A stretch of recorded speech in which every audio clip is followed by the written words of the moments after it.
Hey Bridget, how's it going? Welcome to a screencast of my laptop. This is on my external monitor, so I'm not sure how super sharp it is, but hey, here's like just version one real quick. We've got the hexagons, we've got kind of like a mandala kind of a thing going on. We've got that A to B before and after kind of flow. Um, Not sure if you're using a catchphrase. I think I might have seen something like this in the brand book. But this is a really stripped down, minimal. There's not a ton going on here, but the chaos to the sort of not necessarily symmetry, but the chaos to order, A to B, definitely that left to right reading flow that we kind of discussed. So this is sort of like an option one where we've got we're doing everything here in 4 units. Next up, we've got kind of an all-in-one sort of a thing going on here. Didn't really hit that orange here, but that's definitely something we can do. I was sort of afraid to make it too crazy bright. Like it might be visually really kind of let's go over it. We don't want to do that. We want some kind of orange of some sort. Um, I'm just not sure like how that orange on blue is going to look. It seems like that might be a little too crazy. But here we've got kind of like an all-in-one. I don't know, again, with like, are we using a catchphrase or a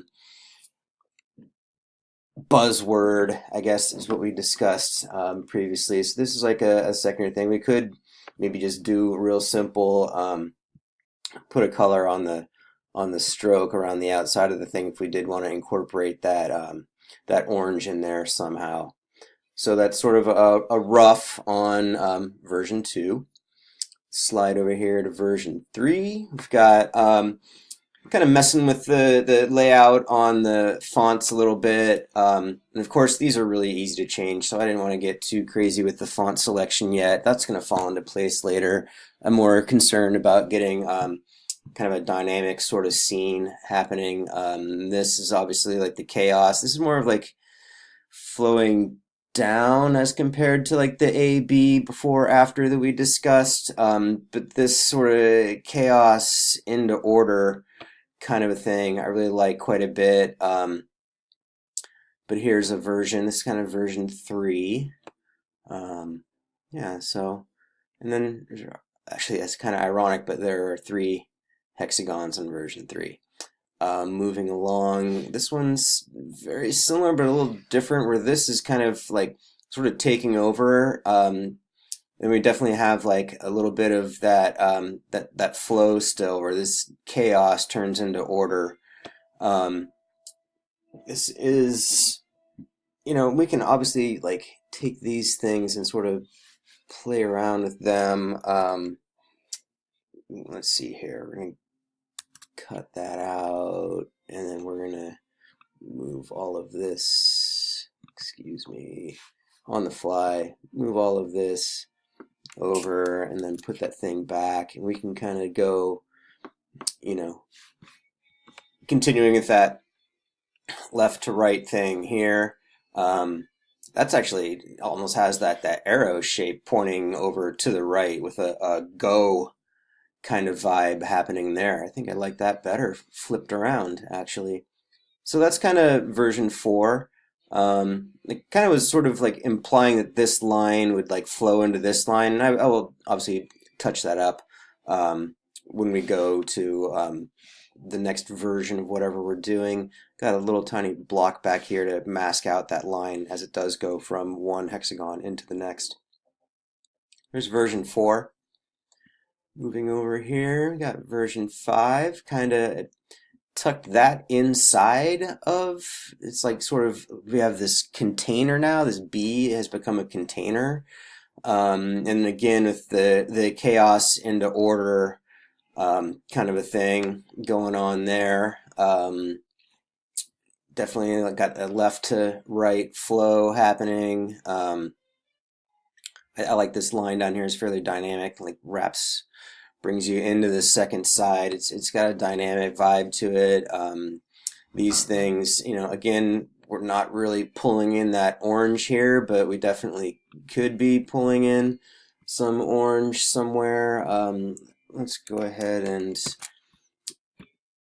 disconnect all this business. But yeah, we could turn this path and this path.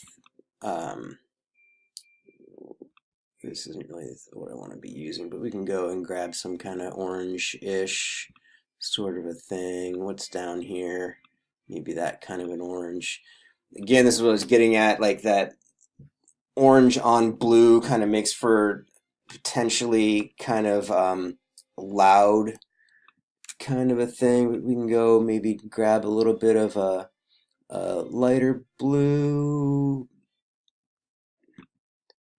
just on the fly sort of a thing, but I'm just kind of concerned that an orange and blue might have a little bit too much of a vibrating kind of a loudness to it, when I think we're sort of looking for a little bit more of a calm. It's that calm after the organization, the calm after the storm. So that's the version 5 there. And then we've got this one over here for version 6. And I incorporated the orange already. This guy right here might be a little out of whack. Get that a little tightened up. But this definitely has that sort of A to B before and after chaos. Got the little bends and knots and loops in this chaotic string. This is flowing through a little more nicely than the other version. Again, these are roughs. I just wanted to get something to you that you can check out. I like the white in here on this blue. I think that's very clean.